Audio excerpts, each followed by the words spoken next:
Coach Corey Wayne, and this is my video coaching newsletter. And the topic of today's newsletter is going to be 25 reasons why Donald Trump won the election. Well, this is not the video that I had planned on doing this week, but I've been getting so many people asking me on Twitter and in the comments on YouTube and sending me emails to give my perspective on the election and why Trump won and how it relates to what I teach in my book. So I put together a list of 25 reasons, things that are obvious that tie into what I talk about in my book, whether it's exhibiting alpha male or alpha female qualities in energy and the vibe, depending on whether you're a man or a woman, and how being centered in your natural essence, whether it's masculine or feminine energy, causes you to be perceived as the leader, the alpha, and people around you will submit to you and follow your lead. So I have a quote that I wrote, and then I'm going to just go through these items one by one. And there's actually a lot more things than 25 that I could come up with, but I don't want this video to be 2 or 3 hours long. I just figured, because I've been talking about this basically since day one. When I listened to him in, I think it was like middle of June 2015 announce, I listened to that speech, I looked at his body language, I looked at his physiology, and first thing that I felt inside, I was like, this guy's going to be our next president. I've never seen anybody ever speak like this, speak this way or from the heart, and talk the way he did. And throughout the election, we got to know his wife, got to know his kids and the people around him, especially know a lot more about his companies. And the more I listened to him, and especially when everybody started attacking him and the way he responded, and he never fucking backed down. And after listening to his wife Melania in interviews, how she pursued him in their courtship, she got his phone number, called him. He was actually on a date with another woman when they met.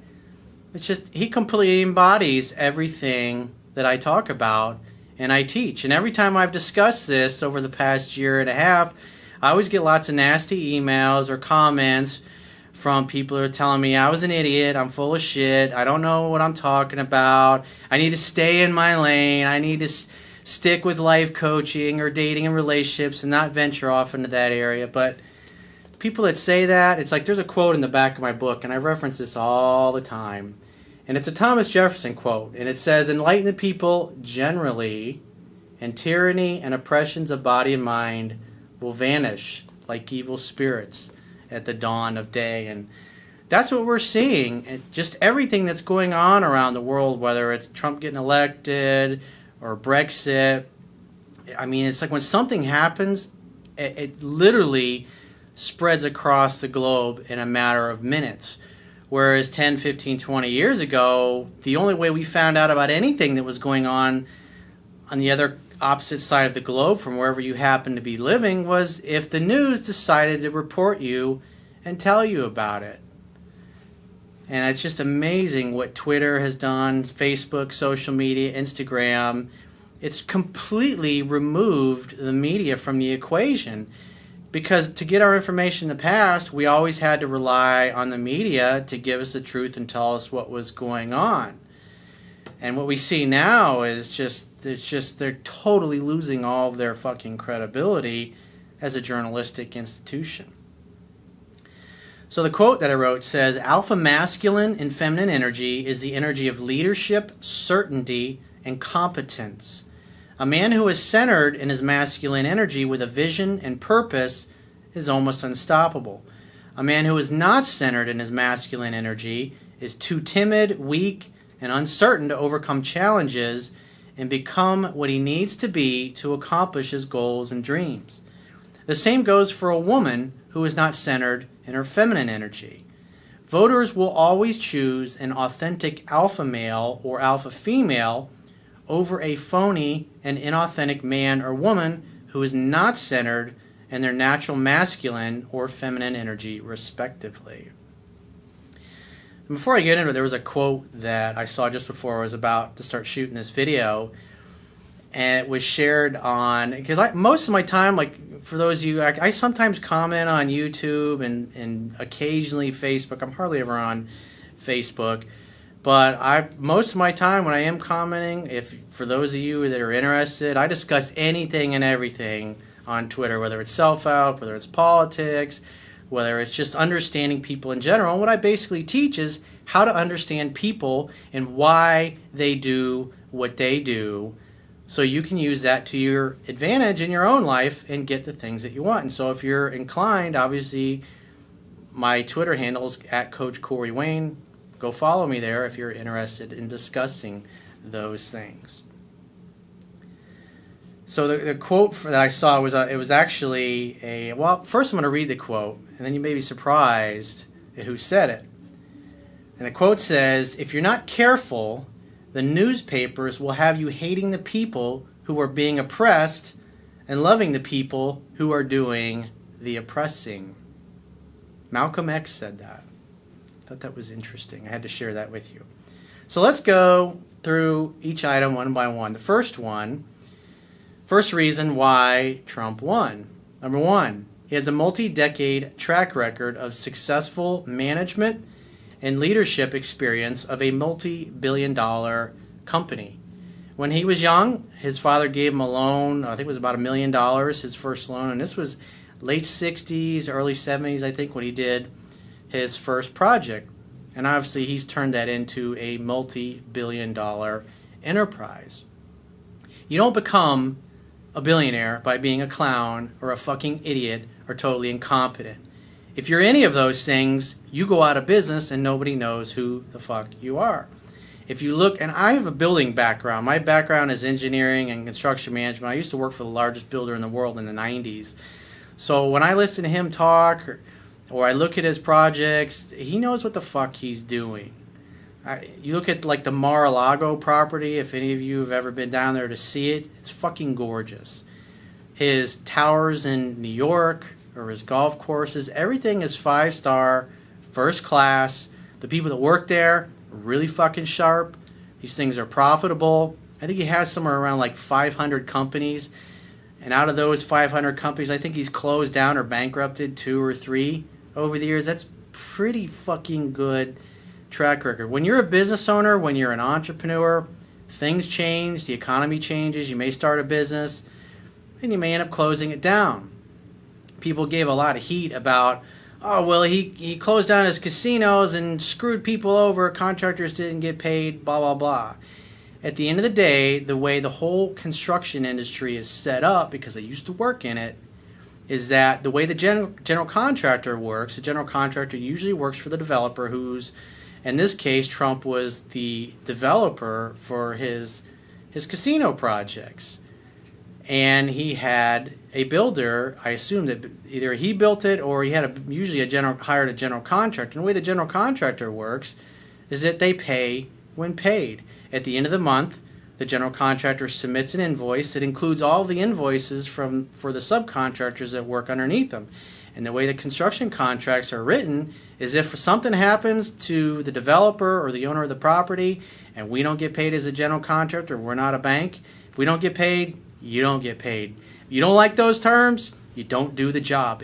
That's as simple as that. That's the way it is. And having worked in that industry for other people, especially like when I was working in South Beach in the early 90s, there were some owners that we did work for that went belly up, bankrupt. And I watched the contract that I worked for. They lost $200,000-300,000 on one particular job where we had almost $300,000 of our own money in labor costs and everything else that were invested in this project that we simply didn't get paid for because the developer ran out of money, didn't sell enough units, and it went bankrupt. And if you look at the whole casino industry in New Jersey, it's all completely gone out of business. And if you're an entrepreneur for 4 or 5 decades and you have 500 different companies and you end up bankrupting 2 or 3 or 4 of them, pretty good fucking track record. That's just the way it is. If you've ever followed any of the tech startups, look at the dot-com boom in the 90s. Lots of people put money up and poof. You don't like the risk, then you don't invest your money. You don't like the risk, then you don't do the work. But 100% of the construction projects that are done in the United States of America, And I would venture to guess probably the rest of the world is done the same way, because I worked for companies, we did a lot of international work as well, and those contracts were written the same fucking way, which is if the general contractor doesn't get paid, the developer goes out of business, or that company goes bust, nobody gets paid. You don't like the risk, you don't do the fucking job. It's the way it is. If you're a general contractor, or an electrician, or an HVAC contractor, and you do 20 different jobs, there might be one or two of them out of those 20 that you're just not going to get paid for. And that's the rub. That's just the way the business is. Again, you don't like the risk? Don't do the work. But when you look at his company as a whole, he's done a very good job of running it. And all the people that are working for him, he's got people in all shapes, sizes, skin colors, ethnic backgrounds, sexual orientations. He strictly hires people based upon their competence. And when they suck and they don't work out and they ain't getting a job done, what is he known for? You're fired. That's what a competent manager does. If you look at, we've had basically 3 totally incompetent presidents over since basically the last 20 years. And they fucking sucked. And if you look at their background, none of them had any successful management experience running anything. When somebody gets exposed as doing a shitty job, look how long Bush kept Rumsfeld around when the Iraq War was just fucking spiraling out of control. And then he finally got fired because he got so much outside pressure from the media. But nobody gets fired when they do a shitty job.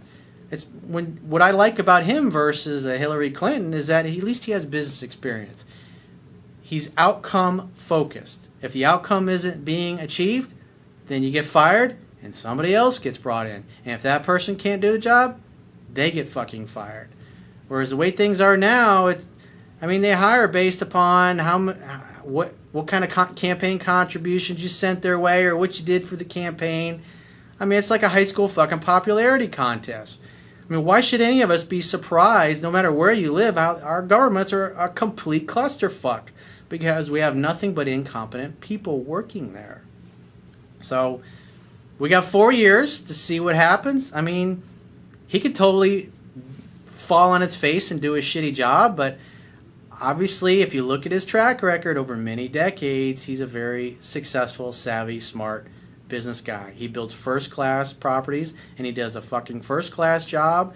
If you look at the post office recently, it got done under budget, and it got done early. How great is that? How many people do you see doing that in government? When does government ever... look at the F-35, the fighter, or our aircraft carriers, or any of our weapon systems. Eventually we get them right, but they end up costing 100 times what they were originally budgeted. We don't have competent people running our country. And it doesn't matter where you are. At the end of the day, we got 4 years. If he falls flat on his face, which I don't think he will, we can always elect somebody else. We can always go back to electing career politicians. But obviously he cares about doing a good job. He wants to do a good job. Think about it. For his reputation, what does he need this for? He's a fucking billionaire. Give the dude a fucking chance. Number 2. Hillary Clinton has no successful track record of ever managing anything successfully. If you look at the job that she did as Secretary of State, the fucking Middle East is a fucking absolute clusterfuck. It's a total disaster. All the people, right now as we're sitting here in your comfy chair, wherever you are in the world, in your nice air-conditioned room, there's still between 2,000 and 3,000 Yazidi women of all ages, some of them 9, 10, 11, 12-year-old little girls that are being raped right now, anally and vaginally, dozens of times a day, while we're sitting here having this nice little discussion, and you're drinking your coffee or your tea, or you're doing your workout, or wherever or you're taking your commute in your car, whatever you happen to be doing right now. There are women being fucking raped, anally, vaginally. Little girls have 9, 10 years old, having their tongues nailed to tables and raped by dozens of different men every day. And you think about that and what that does to their body. And if that doesn't fucking bother you, maybe you should check your pulse, because you're fucking dead inside and you feel nothing. So if you don't have a problem with that, you need to do some serious thinking. And that was all avoidable. It should have never fucking happened. And that is what happens when you elect a president. Somebody like Barack Obama has zero management experience. He had no fucking clue what he was doing. And it was only once it looked like all of Iraq was going to fall and implode and end in a mass genocide that he finally allowed the military to go back into the theater and stop the advance of ISIS. And that's just a historical fact. It's the way it is. I mean, even Colin Powell, who actually endorsed Hillary Clinton, if you in the WikiLeaks emails, what did he basically said that she was totally incompetent and narcissistic and full of herself. Hubris, I think, was the exact word that he used. But yet he still endorses her. And that leads me to number 3. Endorsements don't mean shit. Whether it's a celebrity or a pundit or a politician, it really doesn't matter who endorses who. We don't fucking care. Because if it would have mattered, all the celebrities that endorsed Hillary, we would have listened to, she would have won on a landslide, but it didn't fucking happen. And the other thing is you had several people endorse Trump, and then when certain things happened, they unendorsed him, and then like a fucking floppy cock, they re-endorsed him a few days or a week or so later when it looked like it was okay to endorse him and ride on his fucking coattails. And the people that did that, they were up for election, they all got beat. That pissed the voters off because the voters looked at it and said, you're fucking disloyal. You're either in or you're out. You're either ride or die. You're either on the team or you're not. And they paid for it at the ballot box. There was a woman, I can't think of her name, who everybody was batting her name around for defense secretary the other day until Trump came out and said, it's not going to happen. She didn't win her election. She lost. And she was up in the polls until she unendorsed him. We are fucking sick of these weak-ass people who are worried about being perceived a certain way. We want somebody that's strong, that has a fucking spine, that will stand up for what they believe in. And like I said a year and a half ago, I thought it would be a great thing if Bernie Sanders and Donald Trump were the 2 finalists. And obviously, I'll get to Bernie Sanders in a little while. Number 4, the mainstream media has totally lost credibility. People simply do not trust them because they have been proven to be patently dishonest, incompetent propagandists instead of journalists. Journalism is dead. If your only source of news and information is CNN or Fox News or MSNBC or CNBC, you are absolutely ignorant. Or it's the New York Times for that matter. If that's where you get all your news and information, you have no fucking clue what's going on around the world. And that's just a fact of life. I mean, look at my Twitter account. Look at all the people that I follow, and look who follows me back. I'm not going to say any more than that. I mean, how many of you watch C-SPAN? How many of you, when guys like General Petraeus go and testify for 2 hours, how many of you will actually sit there and listen to his testimony for 2 or 3 hours? Or the director of the FBI goes and does it. I do those things. I know what's going on.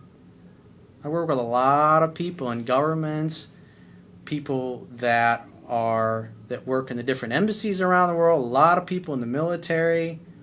And when we have time, we talk about things. We talk about shop. I read their books. They read mine. Number 5, a leader communicates a clear vision, hires the right people to execute that vision, and manages those people to ensure that vision is successfully executed. And everybody was saying, hey, if Trump wins, the stock market will crash. Well, what happened? The very next day, the stock market hit an all-time high after he got elected. It didn't fucking crash or plummet, just like they said would happen after Brexit. Oh, this guy's going to fall. You can't vote for this. You can't vote for that person. People feel safe and comfortable. It's like the vibe has changed. I wish I could say I was 100% certain from day one that he would win. I thought he would win. I believed he would win, but there were times where I was like, it's amazing when your own party's against you. Obviously, the other party's against you.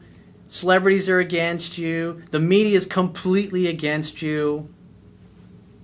But the beauty is with Twitter and Instagram, Facebook, Trump was able to communicate directly to the people.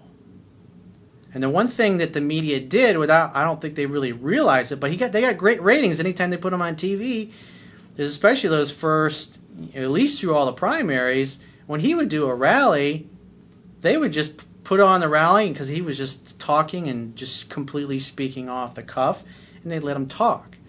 And that was the first time I've ever seen a politician be able to get up and just day after day, you could turn on any of the networks, and if he was given a rally, there'd be no commercials. It would just be unfiltered access. But once the general election started after the conventions, they stopped all that shit.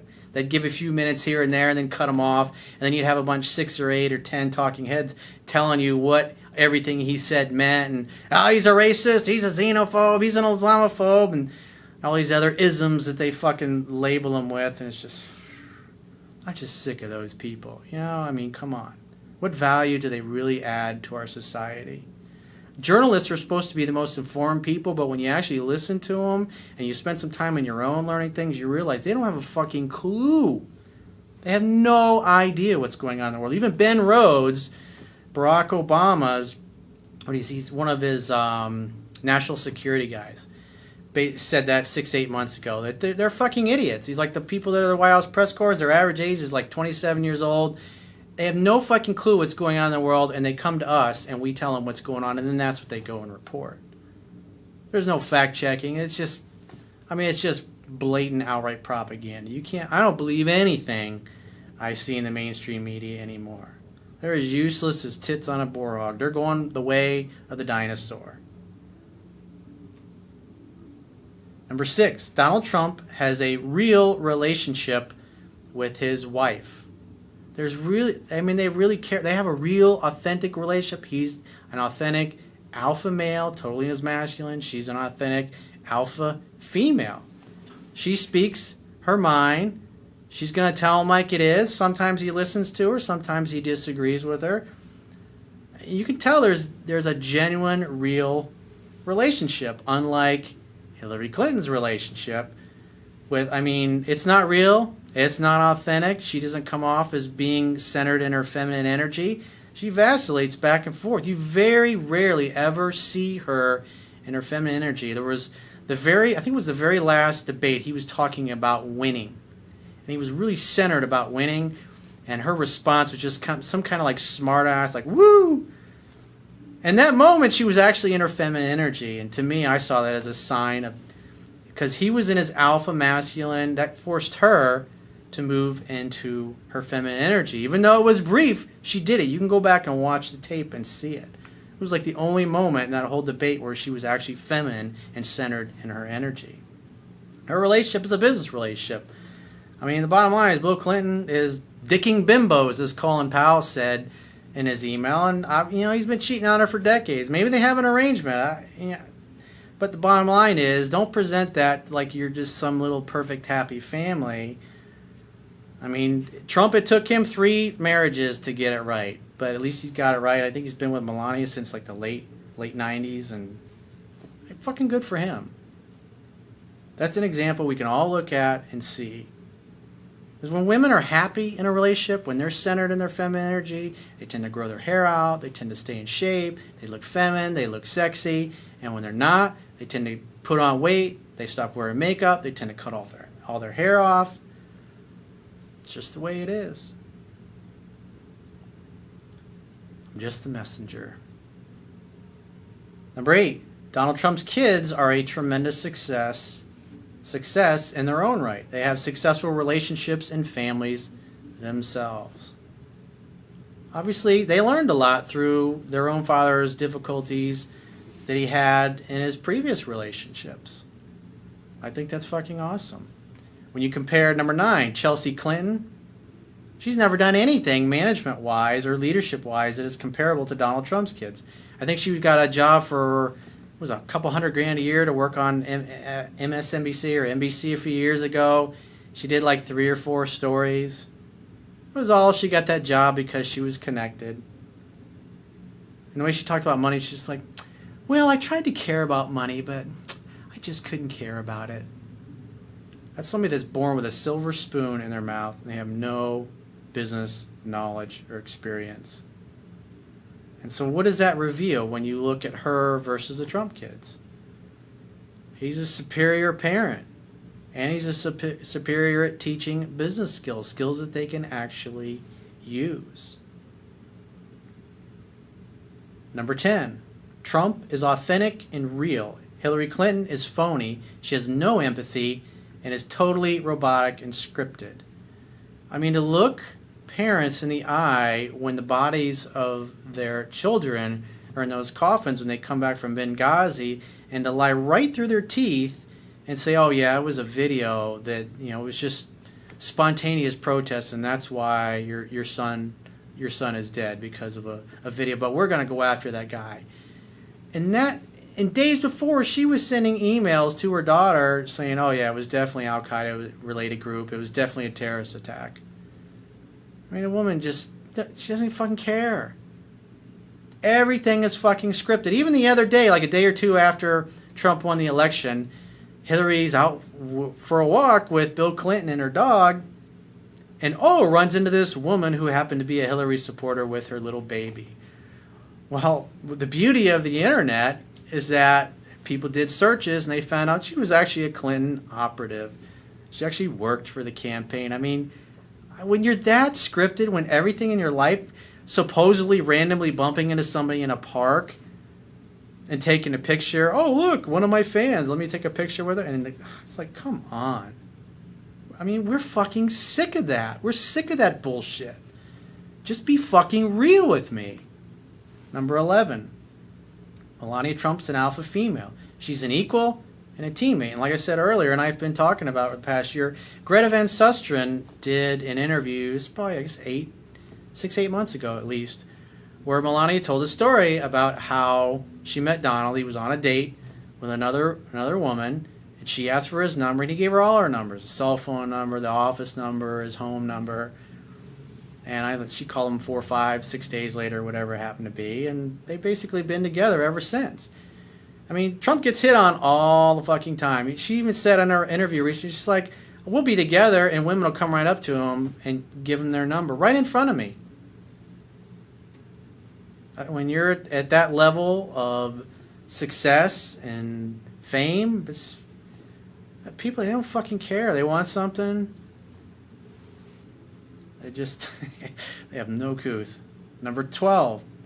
Donald Trump speaks honestly and openly about problems that everyone can see, but most are too afraid or politically correct to discuss. This is the only way real problems can be solved, by talking honestly and openly about it. When it comes to radical Islam, I mean, I did a video after the Pulse nightclub thing 6-8 months ago, and it's like when you talk about radical Islam, I mean, anybody, whether it's in the media or on TV, it's like nobody can really talk about it because people start throwing the xenophobe and Islamophobe, and that's all things that the Muslim Brotherhood has come up with to silence people talking about it. You can Google about the Muslim Brotherhood and what their plans are. Their documents are out there in the internet. There's like a 100-year plan to turn the United States into the Islamic State, the United States of Islamic America. That's their goal. And when you have people openly engaging in sedition, and it's not just in our country, it's every country in the West. They've got groups, they've infiltrated the government, and since nobody can talk honestly and openly about it, the problem just continues to fester and grow, and it's designed to do that. And when you look at the problem with illegal immigration and building a wall, I mean, every country in Europe is now building a wall because of the migrant problem. I mean, there's a wall around the White House, which actually Barack Obama is building even higher. Well, and people like him go on TV and go, "Oh, walls don't work." Really? Well, why do we have all this? You ever flown into an airport from an international destination? You see all the bulletproof glass and all the shit you have to go through just to get in through immigrations and customs, but on our border, there's fucking nothing there. I mean, most places along the border, places there are, there's this shitty little fence, they just cut holes in it. The Border Patrol doesn't even try to fix it because they'll fix the hole, and the next morning they come back and the hole's cut opening. And plus you got tunnels under there. What's the point of deporting people if they just walk right, you deport them in the morning and they walk across the border in the afternoon? That's fucking asinine stupidity. I mean, come on. You have people coming across. I mean, when you look at the numbers, when you look at between the trade deficit and all the people working in the States and sending money home, that's almost $1 trillion that gets sucked out of our economy. It no longer circulates. When you have $25 billion a year leaving the United States and going to Mexico for oil revenue, and you got another 23, 24 billion a year from Mexican people working here in the States and sending that money back home, that's 50 billion a year that leaves our economy that goes back to Mexico. I mean, at the end of the day, I mean, what's that wall going to cost? $8-10 billion? It's all about negotiation. We have the leverage. That's the bottom line. When you have leverage, you have the upper hand. And it's all about negotiating a deal. We got to build a fucking wall. Coming across the border should be just like going into an airport. And it's not just Mexico. You got people from all over Central America coming here, working. They have no intention of becoming a citizen. They have no desire. They want to work here for 3, 4, 5 years, and they can make enough money where they're set up, whether it's Ecuador or Panama, anywhere, Costa Rica. I mean, literally, they can work here for 4 or 5 years, make enough money to where they're set up. They can live like kings back in their own country. They're set up for life. You know, like once that money leaves our economy, it gets spent and it circulates in the other economy. So American workers end up competing against people who are illegal aliens. And the big corporations, it's going to cost them more money if they have to pay Americans more. I mean, it's supply and demand.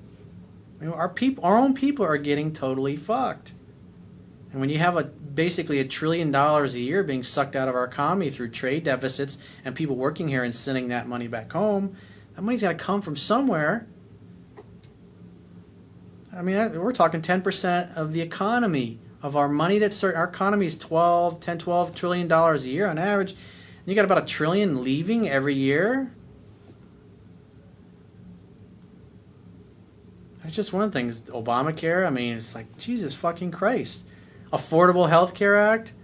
If you like your doctor, you can keep your doctor. If you like your insurance plan, you can keep it. It was all bullshit. It was all a lie. They knew it was a lie. You can see the videos of Jonathan Gruber, who was the guy that got that passed, where he admits they convoluted it and made it that way so people couldn't tell that it was in essence a tax. And Obama did not, it's not a tax, even though the Supreme Court came out when it finally went to the Supreme Court and said, it's a tax. It's a total clusterfuck. I mean, I think Arizona, their premiums are going up 116% this year. It's fucking ridiculous.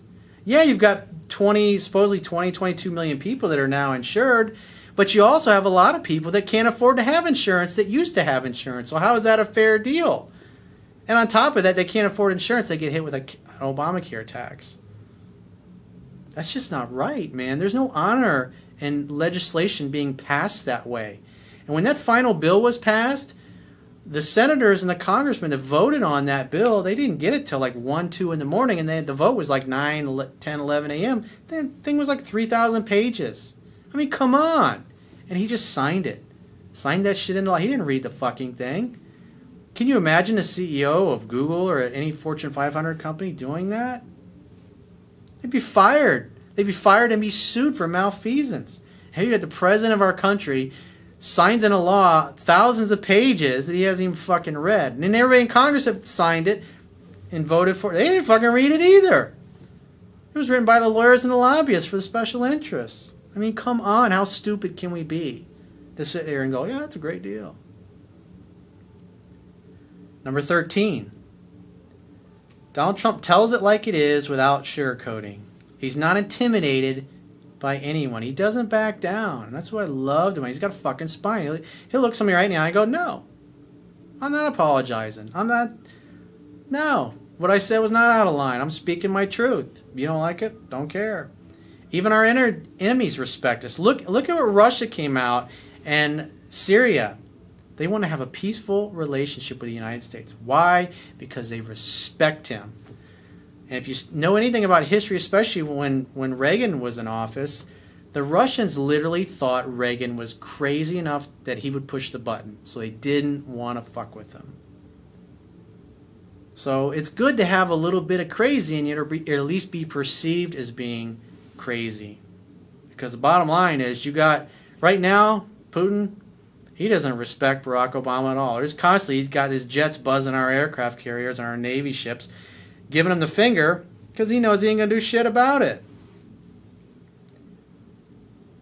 There's also video, an interview where it was like a kind of like a news conference over in Europe where Putin looked right at everybody in the media and he was speaking to Obama. He's like, do you realize what you guys have done to the Middle East? I mean, totally chastised him. And you know what? He was fucking spot on. And the majority of the people in our military agreed with him. They were actually glad when Putin stepped in because Barack Obama had tied their hands. Number 14, Hillary tells people what they want to hear. I mean, that's pretty obvious. She says whatever is politically expedient. Even Barack Obama, when he was running back in 2008, says she'll say whatever she needs to say to get elected, and she won't change a damn thing. Those are his words. Number 15, thousands of people attended Trump's rallies. The night before the election, I think he was in Michigan, there were 31,000 people there. I mean, Hillary had, and his signs were everywhere. I was down in South Florida a couple weeks ago visiting family. I saw Trump signs everywhere. I think I saw one Hillary sign. One of those little crappy yard signs. And I've been hearing reports of that all over the country. Hardly any of her signs. Hundreds of people go to her rallies. Thousands go to his. Like her vice president, I think he did a rally here in Orlando a couple weeks ago, and there were like 15 people out there. The only time a lot of people showed up for her concerts was when Jay-Z or Katy Perry or somebody famous showed up to give a free concert. People weren't there because they wanted to listen to what Hillary had to say. They were like, give me the free shit. I'll take the free concert. The bottom line is, as I've said, is I've learned from Tony Robbins many years ago, people will do more to avoid pain than they'll do to gain pleasure. And the bottom line is, without an emotionally, when I talk about purpose and mission in life, unless you really love what you're doing, unless you're really enthusiastic, unless you're really excited, unless you have a really compelling reason why you want to do something, you won't do it. Hillary simply was not, she had no emotionally compelling reason to go and vote for her. The fact that she had a vagina was not an emotionally compelling reason to vote for her and make her the first woman president. You know, I had friends of mine that live in my building like, well, at least she's a woman. So the only reason to vote for her is because she has a vagina. It'd be nice to have a woman as a president. Forget competency. Let's ignore the fact that she's totally corrupt and dishonest and has been proven and caught in one fucking lie after another. And the bottom line is people are not going to move their ass unless they're excited. People were excited about Trump. That's why they voted. And I didn't vote in the 2012 election. When it was Mitt Romney and Barack Obama, I was like, nothing would change. Like, Mitt Romney, he was fucking beta male floppy cock, man. It's like, I didn't trust that guy as far as I could throw him. And look how he behaved in this election. What a fucking phony. I just can't stand people like that. I'm glad he lost that 2012 election. He was useless as tits on a boar hog. Number 16. Dishonest polling that was designed to demoralize Trump's voters and cause them not to show up on election day had the opposite effect. If you were looking at the polls, what was interesting is they were oversampling Democrats in all the polls. Some of them they were oversampling to sample a turnout that was even higher than what Barack Obama did. The reason Obama won in 2008 is there was a lot of enthusiasm. He was a really emotionally compelling candidate for the people that voted for him. I mean, his rallies were huge. Thousands of people were showing up for his rallies. His signs were everywhere. He was all over the media. The enthusiasm was a fraction of what it was in 2012 versus 2008. But he was still a more emotionally compelling candidate than Mitt Romney was. And that's why he kicked Mitt's ass. Mitt deserved to get his ass handed to him. Number 17. It was obvious to voters that almost 100% of the media and pundits were in the tank for Clinton and constantly making up bullshit stories, scandals, and other reasons why you should be offended. Interesting factoid, 96% of all campaign contributions from members of the media went to Hillary Clinton. How can you possibly expect to get honest news when 96% of the people that are giving you the news are in the tank for her? I mean, come on, that's common sense. Number 18, the email scandal revealed Clinton's corruption, dishonesty, and incompetence as a leader and manager.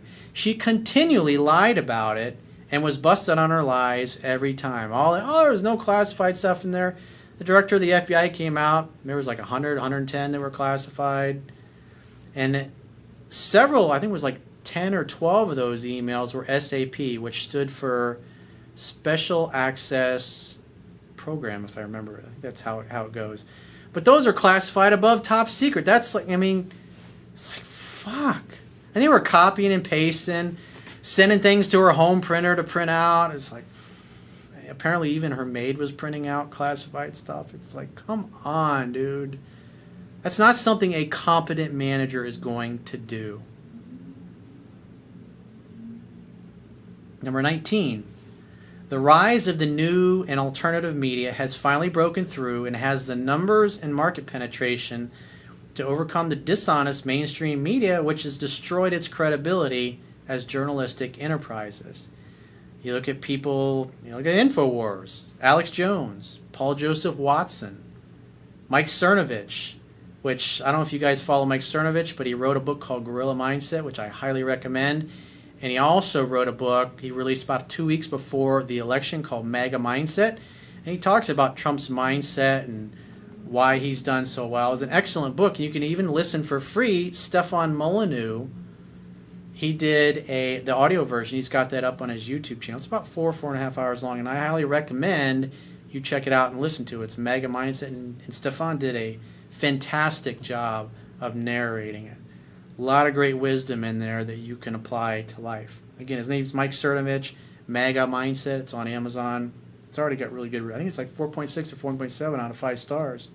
Pretty good review. I highly recommend you follow him on Twitter as well. He's broken a lot of stuff and was really driving a lot of the memes that were in the election. Bill Mitchell's another guy. I mean, he was really taking apart the polling, and he was just like, I'm certain, 100% convinced he's going to win. And he was fucking spot on. I mean, like all these guys, the things that they were saying all along, I highly recommend you guys follow them. That's the beauty of like Twitter. I mean, Twitter really is the media. If you're interested in news and information and media, Twitter is the place to be. Anybody who has anything to say that you may potentially be interested in, I mean, it's just, that's where people go. And then that stuff gets spread on social media without the, we just completely have circumvented the media. It's beautiful. Number 20. And this was something that Mike Cernovich did. I'll put the link on his article. This was like really fucking weird. And this all came out in the WikiLeaks. When I first heard about it, I was like, what? I mean, if any of you have followed any of the stuff that Alex Jones has said for years, I mean, he tends to be right more often than he's wrong. And some of this shit he talks about, like these occult rituals and stuff like that. He's even got video where he snuck in, I think about 15 years ago, and filmed one of the ceremonies going on at Bohemian Grove. And this is like leaders of the world. People in our government are having these bizarre and participating in these bizarre occult rituals. And John Podesta, who was Hillary's campaign chairman, had came out in his WikiLeaks, was hanging out with this woman. Her name's Mariana Abramoff. She's like, occultist. She does things like she'll cut a pentagram around her belly button, and I mean, cutting it into her skin. She does these things called spirit cookings. I mean, you can see video of it. She's actually filmed this about 20 years ago, and they take like gallons of pig's blood and spread it around her room, and they paint shit on the wall. It's like, there's like this little statue in the corner of the room. It's about the size of a child, and you just coat it in pig's blood. And apparently they mix like semen and breast milk, and I guess everybody cuts their middle finger, and it's like what? I mean, can you hey, come on over to a spirit cook. We're gonna spread blood all over my house. We're gonna paint messages on the walls. We're gonna do these weird occult rituals. But you can actually see the video of them setting it up and her talking about it and explaining what it is, and you can see the emails that are sent back and forth, and I'm really excited to go to this spirit cooking, and they have these like square stones that they mount on the wall, and they put their forehead against it, and like when you feel a transfer of energy, then move on to the next one. There's pictures that you can see. I can't remember if they're in the article or not, where she's hanging out with Jay-Z, Lady Gaga. They're sitting there, they got their foreheads against each other. It's like, I guess, part of this energy exchange that they're doing. It's just, go look at it yourself. It's fucking bizarre. And it's like, when I heard Alex Jones talk about these kinds of things years ago, I was like, it sounds fucking ridiculous. I mean, come on. And here you see it in the emails, and you can actually see video on the internet of her participating, watching her paint this shit on the wall, and it's like, making you mad. Hey, come on over. We're going to have a spirit cooking tonight. Most normal human beings have like potluck, and they have friends and family, or they make dinner together, have a few beers. Like, no, let's come on over. We'll spread blood everywhere, and we'll do these weird satanic rituals, and it'll give you power and make you feel strong.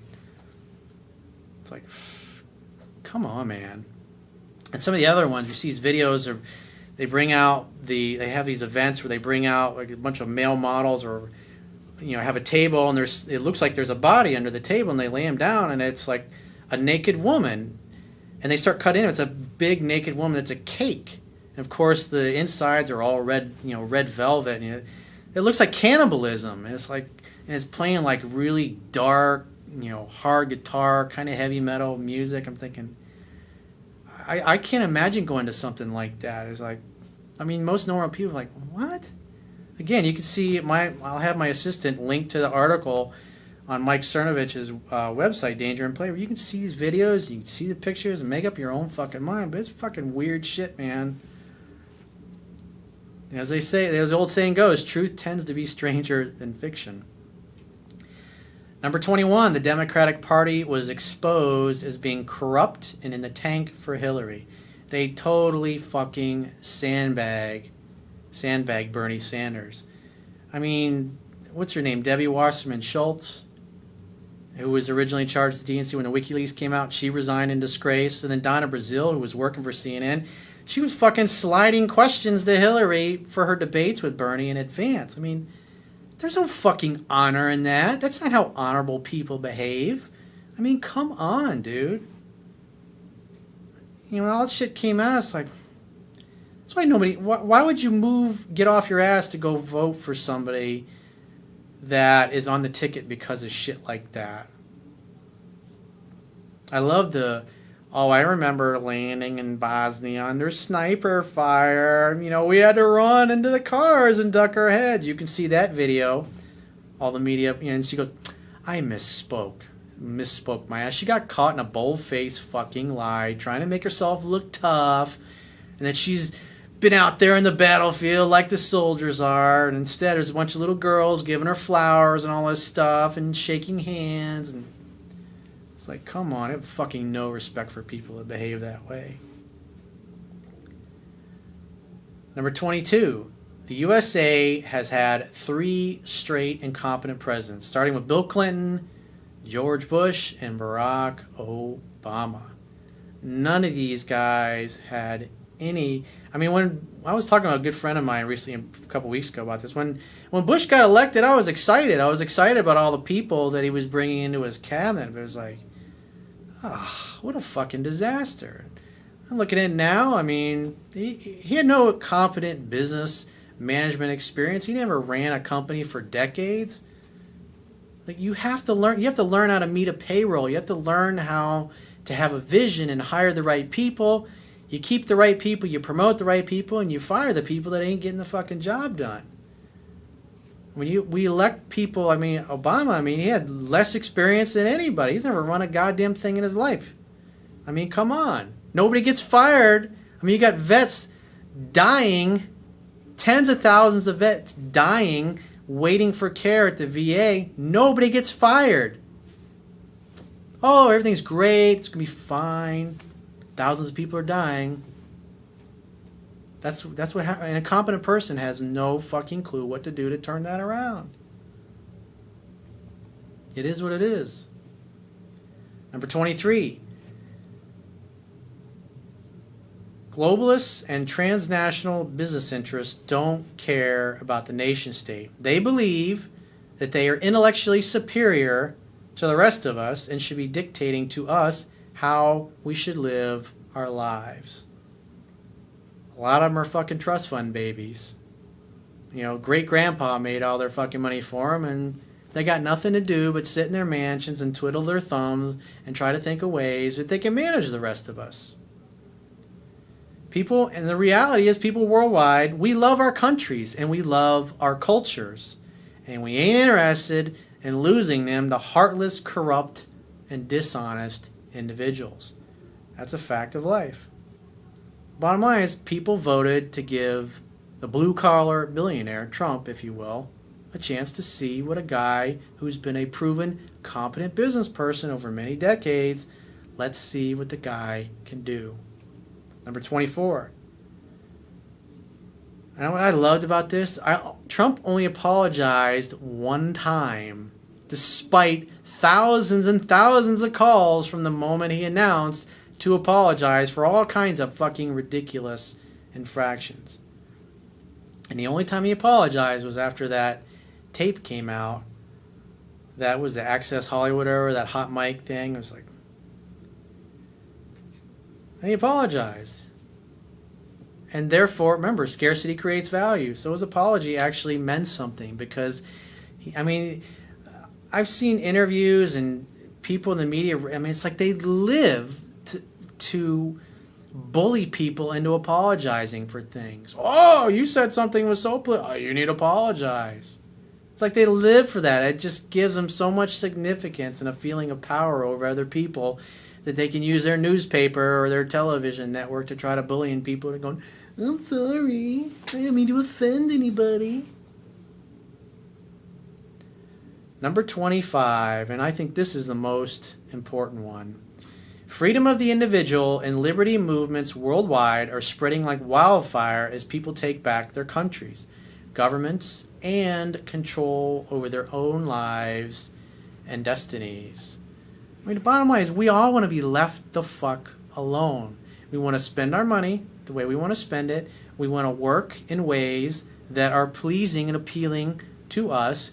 And we want to date and be in the kind of relationships that we personally want to be in relationships with the kind of people that we want. And we don't want somebody that doesn't fucking know us telling us how to dress, how to live, how to think, how to talk, who to hang out with, who not to hang out with, what's appropriate, what's not appropriate. The bottom line is, there's 7.5 billion people on the planet, and there's 7.5 billion different ways to live, be, think, and be who you are. Like I've said many times over the years, the whole purpose of life is to enjoy it. Let's make it a fucking masterpiece. So I'm excited. I'm really glad the election's over. I'm glad it's behind us. I'm excited to see what Trump can do. I believe he's going to do a great job. I believe he'll be even a better president than Ronald Reagan, but we'll see where we are in 4 years. But no matter what happens, it's going to be interesting. So if you'd like to get my help personally, you can go to my website, click the products tab at the top of your screen, and follow the instructions for booking whichever coaching option works for you. If you'd like to get a copy of my book, it's available in paperback, Kindle format, and if you want the audio format, you can go to audible.com and subscribe to a membership plan. You can get it totally for free, or you can buy it outright for basically $20. And I will talk to you soon.